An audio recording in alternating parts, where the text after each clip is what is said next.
کن لوگوں کو اللہ تعالیٰ پسند کرتا ہے۔ حدیث میں آیا ہے کہ پیغمبر اسلام صلی اللہ علیہ وسلم نے فرمایا کہ خدا بندے کی مدد پر ہوتا ہے جب تک کہ وہ اپنے بھائی کی مدد پر ہو۔ اللہ فی عون العبد ما کان العبد فی عون اخیہ، صحیح مسلم۔ اللہ بندے کی مدد میں ہوتا ہے جب تک بندہ اپنے بھائی کی مدد میں ہوتا ہے۔ اس سے بھی کیا پتہ چلتا ہے کہ ہمارا رویہ اور ہمارا ایٹیٹیوڈ کیا ہونا چاہیے؟ لینے والا، ہاں، دینے والا۔ اس سے فائدہ کیا ہوگا کہ ہمیں ملے گا بھی، کیا ملے گا؟ اللہ کی مدد۔ ہم سب کو چاہیے نا اللہ کی مدد، کہ نہیں؟ بعض باتیں ایسی ہوتی ہیں کہ جو ہمارے سامنے ہوتی ہیں جہاں ہمیں مدد کی ضرورت ہوتی ہے، اور بعض مقامات ایسے ہوتے ہیں کہ جہاں ہمیں بھی نہیں پتا کہ یہاں ہمیں مدد چاہیے۔ بندے جب مدد کرتے ہیں تو وہ صرف ظاہری چیزوں پہ کرتے ہیں، اور جب اللہ کی مدد آتی ہے تو وہ ان جگہوں پر، ان راستوں سے اس طریقے سے آتی ہے کہ ہمیں خود بھی نہیں پتا ہوتا، مدد لینے والے کو بھی نہیں پتا ہوتا کہ اس کو کس قسم کی مدد مل رہی ہے۔ ہمیں اپنے موجودہ کاموں کے لیے بھی مدد چاہیے، ہمیں اپنے فیوچر کے لیے بھی مدد چاہیے اللہ کی، اور ویسے بھی ہم محتاج ہیں۔ یا ایھا الناس انتم الفقراء الی اللہ واللہ هو الغنی الحمید، اے لوگو تم سب اللہ کے محتاج ہو اور اللہ ہی بے نیاز تعریف والا ہے۔ ہم سب کو ضرورت، ہم سب ضرورت مند ہیں، لیکن ہم بندوں پر امید رکھتے ہیں یا بندوں پر آس رکھتے ہیں کہ وہ ہماری مدد کریں گے یا وہ ہماری ضرورت پوری کریں گے، جبکہ بندے خود ضرورت مند ہیں۔ تو پانے کے لیے کیا کرنا چاہیے؟ دینا شروع کر دینا چاہیے۔ پھر وہی دینے کی بات ہے، جب آپ دینے لگیں گے تو اللہ تعالیٰ آپ کے لیے انتظام کر دے گا کہ آپ کی مدد ہو جائے۔ موجودہ دنیا کا نظام خدا نے فطرت کے جس قانون کے تحت بنایا ہے، اس میں یہ ناممکن ہے کہ کوئی شخص اپنے کیے ہوئے کا انجام نہ پائے۔ یہ ہو نہیں سکتا کہ آپ اچھا کام کریں اور آپ کو اس کا بدلہ نہ ملے، اور یہ ہو نہیں سکتا کہ آپ برا کریں اور پھر آپ کی پکڑ نہ ہو۔ جو کچھ کریں گے وہ آپ پر ہی لوٹ کر آئے گا۔ اب آپ کا دل چاہے تو کریں، دل نہیں چاہتا نہ کریں، لیکن یہ تو ہوگا۔ اس قانون کا ایک پہلو یہ ہے کہ کوئی آدمی جب سماج کے دوسرے لوگوں کی مدد کرتا ہے، وہ ان کی ضرورت کے موقع پر ان کے کام آتا ہے، تو پورے ماحول میں اس کے موافق فضا بننے لگتی، یہاں تک کہ یہ معاملہ اپنے آپ دو طرفہ بن جاتا ہے۔ دو طرفہ، ٹو وے۔ جس نے دوسروں کی مدد کی تھی، دوسرے لوگ بھی مزید اضافے کے ساتھ اس کی مدد کے لیے تیار ہو جاتے ہیں۔ اگر آپ ضرورت کے وقت کسی کے کام آئیں تو کیا ہوگا؟ جب آپ کو ضرورت پڑے گی تو ایٹ لیسٹ وہ شخص ضرور سوچے گا کہ میں بھی اس کے کچھ کام آؤں۔ انسان کی مدد کرنا کسی پتھر کے اسٹیچو کی مدد کرنا نہیں ہے، بلکہ زندہ اور حساس انسان کی مدد کرنا ہے۔ انسان کے اندر پائی جانے والی یہی زندگی اور حساسیت معاملہ کو دو طرفہ بنا دیتی ہے۔ مدد پانے والا اپنی فطرت سے مجبور ہو کر مدد دینے کے لیے تیار ہو جاتا ہے۔ سماجی نظام کی دو صورتیں ہیں، ایک یہ کہ اس کا ہر فرد صرف اپنے بارے میں سوچتا، اس کو اپنے مفاد کے سوا کسی اور چیز کی خبر نہ ہو، یعنی میرا فائدہ، وہ وہاں حرکت میں آتا ہو، یعنی صرف وہاں کام کرے جہاں اس کا ذاتی فائدہ ہے، اور جہاں اس کا ذاتی فائدہ نہ ہو وہاں وہ بے حس و بے حرکت بن جائے۔ ایسا سماج خدا کی مدد سے محروم رہتا ہے۔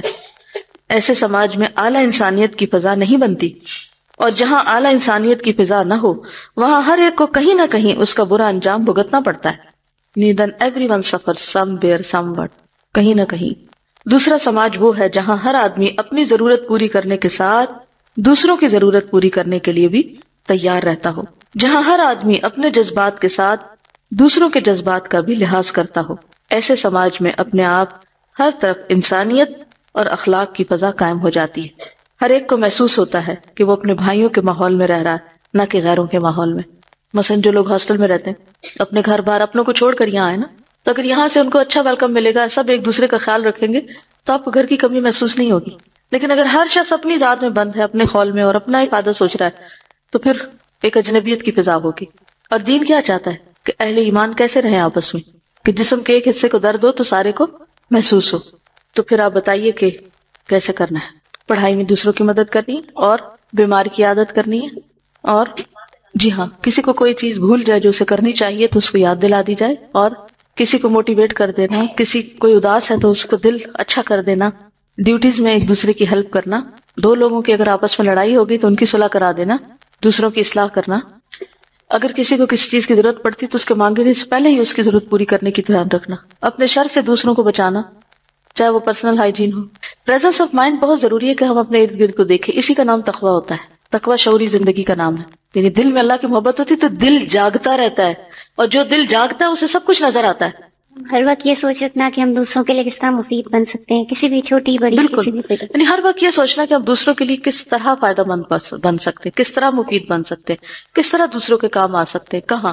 اسی لیے کسی نے کہا تھا کہ do all the good you can, do all the good you can. اس میں اب یہ نہیں کہ یہ کروں یا یہ نہ کروں, چوائس کی بات نہیں, جو بھی اچھائی کر سکتے ہو کرو, by all the means you can, جو بھی ذریعہ وسیلہ استعمال کرنا پڑے, in all the ways you can, in all the places you can. یہ نہیں کہ یہ تو میرا گھر ہے یہاں تو میں کروں گا, اور یہ میرے رشتہ دار ہیں تو ان کا تو میں کروں گا, لیکن یہ ان کو میں نہیں جانتا لہذا اس کے لیے نہیں کروں گا. کسی بھی پلیس پر ہو, آپ کسی مسجد گئے, آپ کسی اسکول گئے, بینک گئے ہیں, بازار میں ہیں, کہیں پر بھی ہیں, اس سے کیا فرق پڑتا کہ آپ کہاں. to all the people you can. کیونکہ بعض اوقات ہم اپنوں کی تو کرتے ہیں, غیروں کی نہیں کرتے. ہم کہتے ہیں مسلمس کے ساتھ اچھا کریں گے, یہ کرسچن ہے اس کی مدد کیوں کرے. اللہ کی مخلوق تو ہے نا, چاہے جانور ہو, انسان ہو, مسلم ہو, نان مسلم ہو, کوئی بھی ہو, جو آپ کے دائرہ کار میں آئے, جہاں جہاں کسی کی مدد کر سکتے ہیں ان کی کریں. میم ایک کوٹ ہے وہ ہے کہ life is an echo, all comes back, the good, the false, the true, so give the world the best you have and the best will return to you. بالکل ایگزیکٹ خلاصہ ہے جو کچھ اب تک کہا گیا. آپ یوں سمجھیں کہ جو آپ کریں گے وہ آپ پر ہی آنے والا ہے, گویا اپنے ساتھ ہی کر رہے ہیں. اور اگر یہی کرائیٹیریا رکھ لیں کہ کیا یہ جو میں کر رہا ہوں یہ مجھے اپنے لیے پسند ہے, اگر اپنے لیے نہیں تو دوسروں کے لیے کیوں. کئی دفعہ ایسا ہوتا ہے نا کہ ادھر آپ نے کیا اور ادھر آپ کو واپس مل جاتا ہے, اور اسی طرح آپ اگر برا کرتے ہیں تو آپ کے ساتھ بعض اوقات کئی دفعہ ویسا ہی برا ہوتا ہے. نبی صلی اللہ علیہ وسلم بعض اوقات جیسے مال غنیمت تقسیم کرتے تھے تو یہ فرماتے تھے کہ یہ وہ ہے جو اللہ نے تجھے دنیا میں دیا, اور جو اللہ نے تیرے لیے آخرت میں رکھا وہ اس سے بھی بہتر ہے. کیونکہ ہم یہ دعا مانگتے ہیں نا, ربنا آتنا فی الدنیا حسنہ وفی الآخرۃ حسنہ, تو ہماری جہاں تک نیت ہوگی وہاں تک ہی ملے گا نا. اگر ہم, یہ الگ بات ہے کہ اگر ہم صرف دنیا ہی چاہ رہے ہیں تو پھر الگ بات ہے, ما لہ فی الآخرۃ من خلاق, اس کے لیے آخرت میں کوئی حصہ نہیں. کسی نان مسلم کے لیے ہم آخرت کی دعا تو نہیں کر سکتے, ہم اس کے لیے یہ کہہ سکتے کہ اللہ اس کو ہدایت دے, اس کو ایمان عطا کر, اپنی زبان میں دعا مانگ لے. یہ دعا تو بہرحال مومن ہی کے لیے. ان کا سوال ہے کہ کسی کے بارے میں برا بھی نہیں سوچنا چاہیے, حد الوسع کوشش کریں. ہوتا یہ ہے کہ شیطان بار بار وسوسہ ڈالتا ہے, کیونکہ اس نے جو کام خراب کرانا ہوتا ہے اس کا آغاز وہ وسوسے سے کرتا ہے. آدم علیہ السلام اور حوا علیہ السلام کے ساتھ اس نے کیا کیا تھا, سب سے پہلے کیا کیا تھا, پہلا سٹیپ, فوسوس لہم الشیطان, شیطان نے وسوسہ ڈالا تھا. اب یہ نہیں ہوتا وہ ایک دفعہ وسوسہ ڈال کے تو چلا جاتا ہے, وہ پھر آتا ہے. من شر الوسواس الخناس الذی یوسوس فی صدور الناس من الجنۃ والناس. اور پھر یہ صرف شیطان ہی نہیں ہوتا, بعض انسان بھی ایسے ہوتے ہیں کہ وہ آپ کو کوئی کسی کے خلاف منفی بات کر دیتے ہیں اور آپ کا دل برا ہو جاتا ہے, اور آپ جو خیر بھلائی اس کے ساتھ کرنے والے تھے وہ روک دیتے ہیں, اور صرف ہی شیطان ہوتا ہے بیچ میں, اور پھر آپ کو اس کی ہر چیز الٹی نظر آنے لگتی ہے, حالانکہ ہوتا حقیقت نہیں ہوتی, وہ سارا ہمارا گمان ہوتا ہے. تو اس لیے جب خیال آئے ایسا برا تو جھٹک دیں اور اس شخص کی کوئی خوبی یا بھلائی یاد کر لیں. ہم نے دیکھا کہ بچوں میں اگر ضد لڑائی چل رہی ہو تو وہ ایک دفعہ تھوڑی ایک دوسرے کو تنگ کرتے ہیں, ہر تھوڑی دیر مار کے آئیں گے تو کوئی بال کھینچ کے آئیں گے, کچھ کریں گے, چلتا ہی رہے گا. تو بالکل اسی طرح شیطان جو ہے وہ آرام سے نہیں بیٹھتا. بالکل شیطان کا ایک حربہ یہ بھی ہوتا ہے کہ وہ انسان کو یہ خیال ڈالتا ہے کہ اگر تم نے یہ کام کیا تو تمہاری بڑی تعریف ہوگی اور تمہارا دکھاوا ہو جائے گا, تو بہتر نہ کرو, کر کے ضائع جو کرنا نہ کرو. تو اس طرح بھی وہ نیکی سے روکتا ہے. تو آپ اس وقت کہیں کہ میں اللہ سے دعا مانگتا ہوں, اللہ میری نیت سنبھالے گا اور مجھے تو جو کرنا ہے وہ کرنا ہے. ارادے میں کمزوری نہیں آنے دینی چاہیے.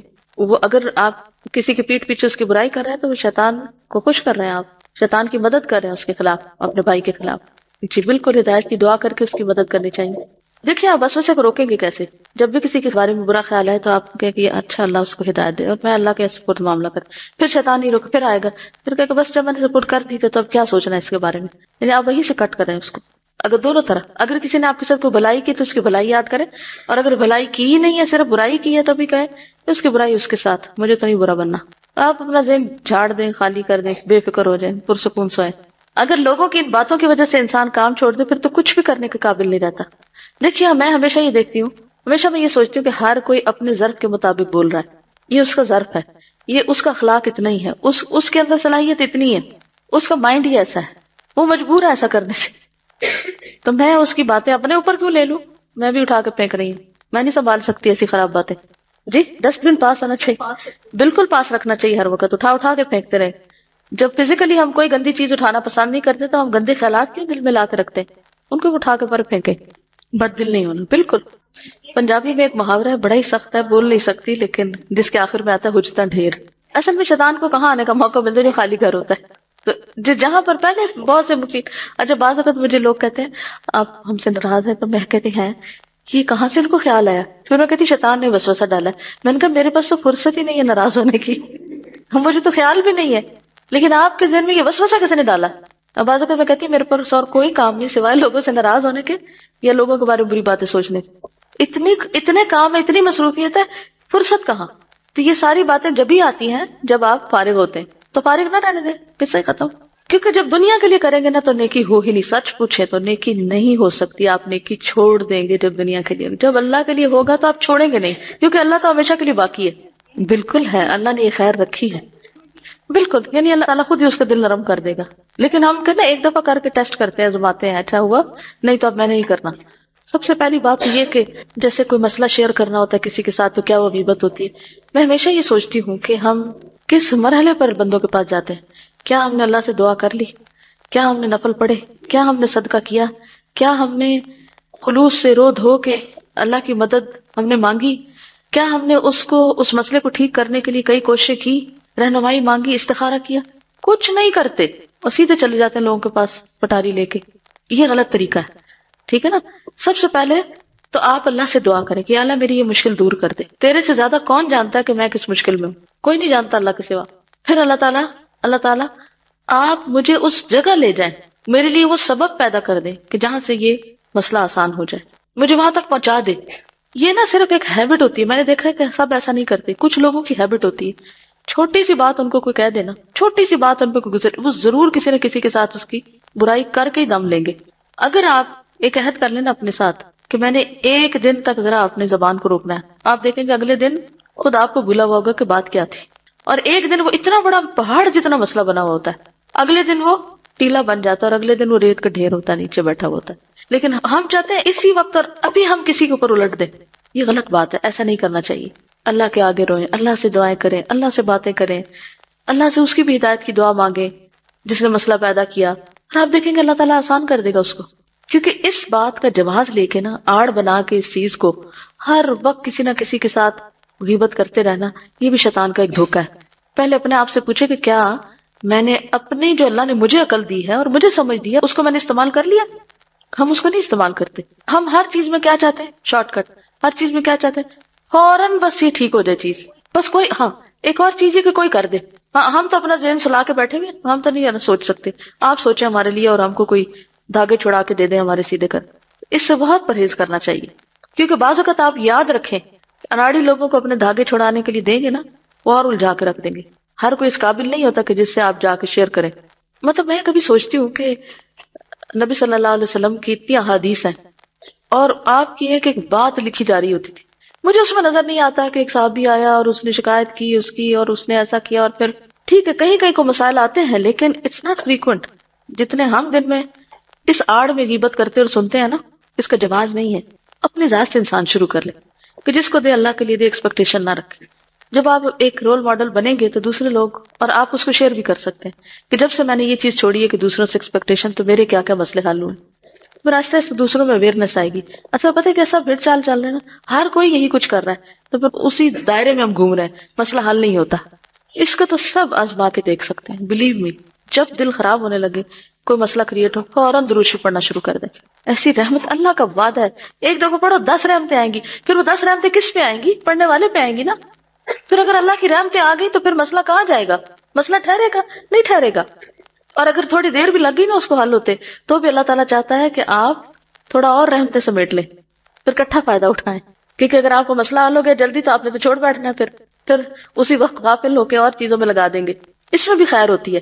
اس میں بھی اللہ سے بدگمانی نہیں کرنی کہ اللہ تعالیٰ آپ تو میری دعائیں نہیں سنتے اور میرا تو مسئلہ ہی نہیں حل ہوتا اس لیے سب چھوڑو، کوئی فائدہ نہیں. اور آج جس کے پاس ہر بندے سے رونا رو رہا ہوتا ہے، ہر بندے سے، جو اس کے لیے کچھ بھی نہیں کر پاتے. تو یہ نا میں شکایتی اور غیبتی اور یہ لائف سٹائل چھوڑ دینا چاہیے. تو جس کی برائی دیکھے اس کے پاس پہنچ جائے، اسے کہیں ٹھیک ہو جاؤ. میں نے پہلے بھی شاید یہ واقعہ سنا کہ میں حرم میں بیٹھی ہوئی تھی تو ایک عورت سو گئی اور اٹھ کے تو نماز پڑھنے لگی. تو ساری عورتیں اس کے پیچھے پڑ گئی کہ تم سو رہی تھی تو تم کیوں اٹھ کے نماز پڑھنے لگی. لیکن وہ کسی کی نہیں سن رہی تھی. وہ آپس میں ایک دوسرے کو کہنے، دیکھا اس کا حال یہ وہ جیسے ہم لوگ کرتے ہیں، فوراً پھر دوسرے کے پیچھے پڑ جاتے ہیں. تو میں ادھر بیٹھی تھی تو میں نے اللہ سے دعا کی، میں نے کہا اللہ کا گھر ہے، یہاں دعا کرنی چاہیے، اللہ اس کا دل بھی نرم کرو، اللہ میری بات میں اثر ڈال. یہ دعا کر کے تو میں نے اس پہ ہاتھ رکھا. میں نے کہا بات سنیں، آپ سو رہی تھی اور آپ نے وضو نہیں کیا، آپ کی نماز نہیں ہوگی، آپ پڑھیں گے بھی. اب یقین کریں وہ اسی وقت اٹھ کے چلی گئی. یعنی ایک رویہ کیا ہے کہ ہم دوسرے کو لان تان کرے جائیں نہ اللہ سے مدد مانگے نہ اس کی مدد کرے، تو کیسے سنے گا کوئی ہماری بات؟ اور جب ہم اللہ سے مانگیں گے اور اس کے لیے بھی مانگیں، اللہ اس کا بھی دل نرم کر، اس کو بھی ہدایت کی ضرورت ہے اس وقت. کیونکہ بندہ ضد میں آیا ہوتا ہے نا تو اپنا ہی نقصان کر رہا ہوتا ہے. جب بہت سمجھانے والے مل جائے تو بندہ ضد میں آ جاتا ہے کہ اب تو میں نے سننا ہی نہیں، کر رہے جو کرتے ہیں. تو ایک ریئیکشن ہوتا ہے نا اس طرح کا، فرسٹریٹڈ ہوتا ہے بیسیکلی. تو جتنے پیار سے بات کریں گے، جتنے آرام سے کریں گے، جتنی سمجھا کے کریں گے، جتنی خیر خواہی سے کریں گے، سنے گا دوسرا. کیوں نہیں سنے گا؟ ہم اس کی مدد کر رہے ہیں، اس کی برائی چھڑا کے. انصر اخاک ظالما و مظلوما. اور یہ کہہ کہ بس اتنا، اس کے بعد میں نے ان عورتوں دوسری باتیں کرنے والوں کی طرف دیکھا بھی نہیں. میں پھر اپنی تصویر پڑھنے لگ گئی. کیوں؟ کیونکہ پھر ڈر یہ ہوتا ہے کہ پھر آپ کے اندر شیطان ڈالا، واہ تم نے تو کارنامہ کر دیا، اور پھر سارے آپ کے دوالے اکٹھے ہو جاتے ہیں، سب کیا کرا پھر ضائع. اللہ کے لیے کیا، بس معاملہ حل ہو گیا. اب ان لوگوں سے نظر نہ ملاؤ، ورنہ نظروں میں بھی غیبت آنے لگتی ہے نا کہ دیکھا کیا کر رہی تھی اور گئی کہ نہیں. اب نہیں، یہ شیطان کو خوش کرنا ہے، اللہ کو خوش کرنا نہیں ہے. وہ کہتے ہیں نا اپنے اندر نا ایک شرافت لائیں، ایک نوبلٹی. اور وہ کیا ہے کہ برا کرنے والوں کے ساتھ برائی میں شریک نہ ہو، حق کی بات کرے، اصول کی بات کرے، لیکن اگر کوئی آپ کو اپنی پارٹی بنانے لگے نا تو اس میں نہ شریک ہو. جزاکم اللہ خیرا. سبحانک اللہم و بحمدک، نشہد ان لا الہ الا انت، نستغفرک و نتوب الیک.